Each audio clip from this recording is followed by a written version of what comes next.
In this video, we'll talk about equipotential surfaces. An equipotential surface is defined as a surface consisting of a continuous distribution of points having the same electrical potential. Or put another way, they're at the same voltage. So I've drawn a surface that I'm saying is equipotential. Then if you're talking about measuring the voltage from A to B, so let's say that we hook a voltmeter up between A and B, so this is the plus side of the voltmeter and the minus side of the voltmeter, then what that's going to measure is 0 volts. Point A and point B have exactly the same electrical potential. Likewise, point C and point D would have the same electrical potential, and point D to point A would be the same. In fact, any 2 points that I put my voltmeter between on this surface, if it's equipotential, would give me a reading of a potential difference of 0 volts. Now, you could have some other place over here, call it point Z, and you could have defined that to be the 0 potential reference point.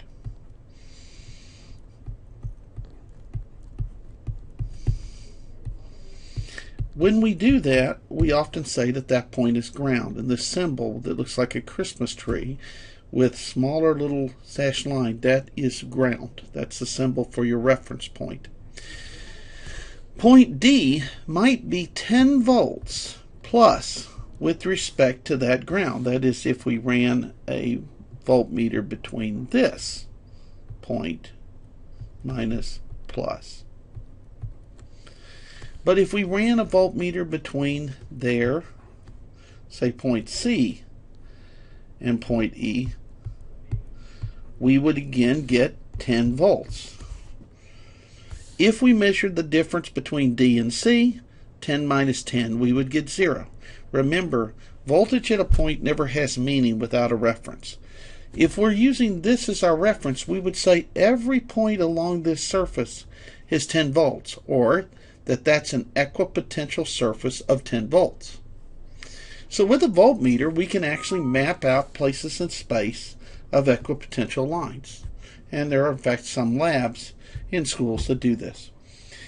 Now, if it has equipotential, and we multiply by Q, then we're talking about potential energy. So from the definition, an equipotential surface is also a constant potential energy surface.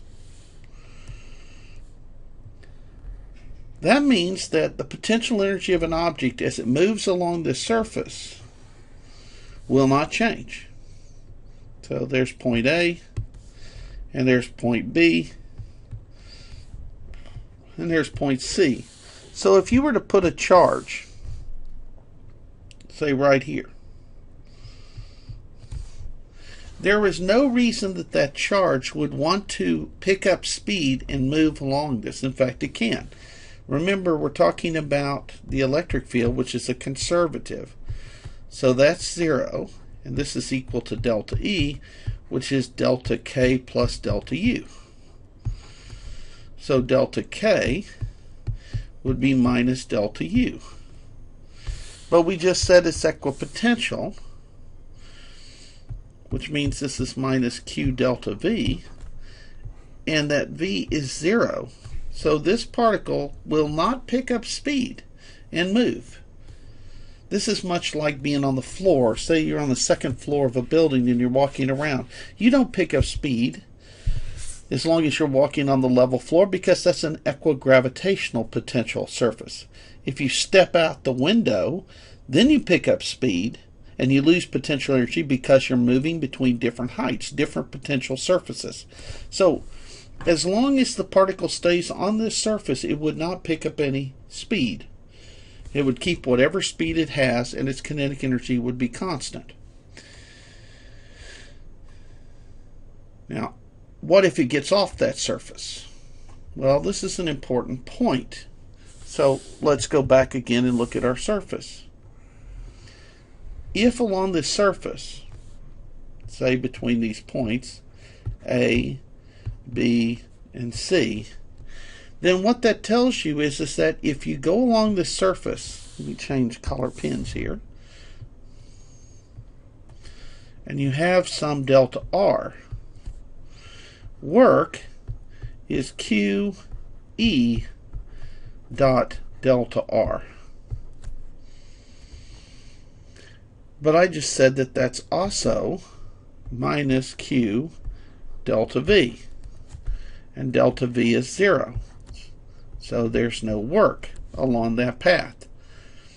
Well, if you've got a displacement and you have an electric field, the only way that this can be equal to 0 is because E delta R cosine theta is 0.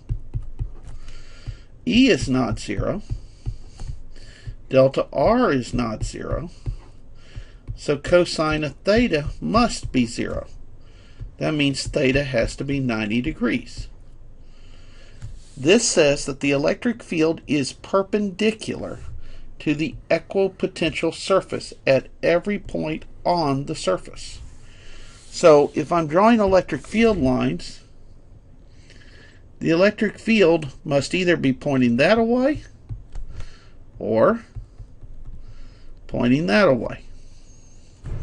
Likewise here, the electric field must be perpendicular. The electric field must be perpendicular. The electric field must be perpendicular. The electric field must be perpendicular. At each point, the electric field is perpendicular. Now, whether it's pointing down or up, that we don't know. We'll have to talk about in the next thing. And that has to do with the direction that the particle will experience a force to gain or lose energy. All right? But it is definitely perpendicular. So if you know the field lines, if you draw the field lines, for instance, for a charge distribution, you can then draw the direction of the equipotential surfaces by simply drawing them at right angles to your field lines. The electric field points in the direction of decreasing electrical potential. What does this mean? This means that if you map some different equipotential surfaces, let's say this is at 40 volts, and you had another line here at 30 volts, and you had another line of equipotential surface of 20 volts. The electric field is perpendicular to the surface and points toward the lower voltage surface. So from 40 to 30.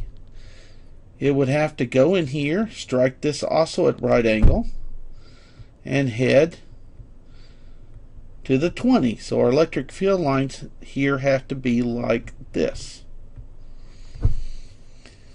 Over here, the electric field line must be perpendicular to that surface, perpendicular to that surface. So it's got to actually turn like so. Always falling downhill.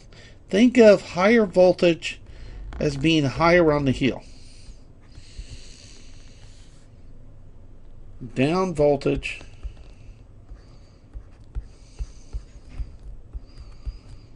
like rolling downhill.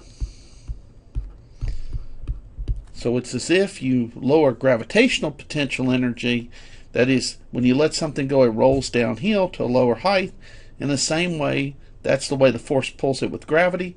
The electric field points in the direction of decreasing electrical potential. Now, its charge is going to go in decreasing potential energy. Whether or not the 30 is lower in energy than the 40 depends on the charge. If the charge is positive, then the 30 is lower in potential energy than would be the 40. But if it's a negative charge, a minus 30 times Q is actually larger than minus 40 Q. So negative charges appear to go up in the potential rather than down. They go in the opposite direction. Positive charges move. Now, as an example of that, I'm going to very quickly sketch the potential lines and the equipotential surfaces for a set of charge distributions. And you may remember me doing this earlier. We take one line straight from the 3Q to the minus Q, and then we have to take two lines that go out to infinity to keep the line distribution.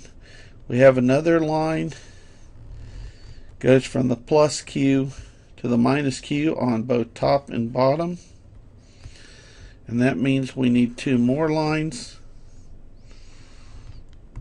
going out like this.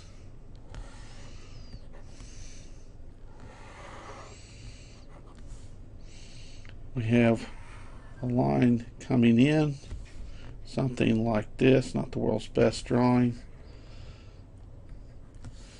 And we have one more field line going like this, and a field line going like that. A field line going out like this, and a field line going out like that. So there's my electric field lines. The equipotential surfaces are perpendicular to the line. So this should be perpendicular here, perpendicular there, has to slightly turn, and has to turn like this, going down like this, straight, straight, starting to turn.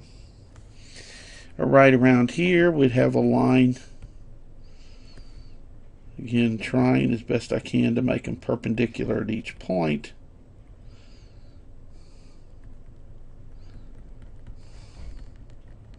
Around something like that. Over here, whoops, trying to make them perpendicular to my lines as best I can.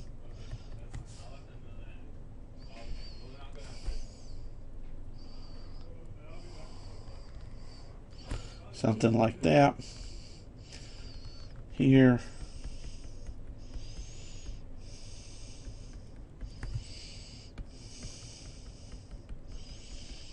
Something like that. So you can make a rough estimate. The key thing is to try to find a way as best you can by hand to make these at 90 degrees. If you put a charge here, moving along here does not pick up energy. Moving in this direction picks up speed because it converts potential energy into kinetic energy as the positive charge moves in this direction. All right. I'll see you on another video.